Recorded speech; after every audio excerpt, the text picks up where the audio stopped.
Coffee নামটার ভেতরেই আছে এক মায়া, এক গন্ধ, এক চুমুকের গল্প। কিন্তু জানেন কি এই কফির শুরুটা কোথা থেকে?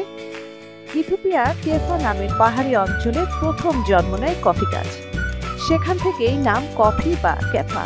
কথিত আছে এক গরু পালক কালদি দেখেছিলেন তার গরুগুলো এক বিশেষ ফল খাওয়ার পর সারা রাত বেশ চাঙ্গা হয়ে আছে, আর সেই ফলই ছিল কফির বীজ। এরপর সেই ফল আর তার চুমুক ছড়িয়ে পড়ে ইয়েমেন, মক্কা, মদিনা, কায়রো, দামাস্কো, অবশেষে পৌঁছে যায় উসমানীয় সাম্রাজ্যের রাজধানী ইস্তাম্বুলে। 1554 সালে রুশীয় ব্যবসায়ী ইস্তাম্বুলে খুলেছিলেন প্রথম কফি হাউস, যেখান থেকে শুরু এক নতুন সামাজিক অধ্যায়। এই কফি হাউসগুলো হয়ে ওঠে রাজনীতি, সাহিত্য, দর্শন ও সঙ্গীতের মিলনস্থল। অটোমান সাম্রাজ্যে কফি ছিল শুধু পানীয় নয়, ছিল বুদ্ধি ও ভাবনার জ্বালানি। এক কাপ কফি আমাদের শরীরেও সৃষ্টি করে নানা রকম জাদু।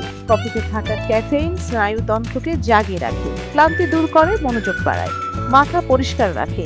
তবে অতিরিক্ত কফি হৃদস্পন্দন বাড়াতে পারে, ঘুমের বাধা দেয়, তাই দিনে 2 থেকে 3 কাপের বেশি নয়। দার্শনিকরাও কফির প্রেমে পড়েছিলেন।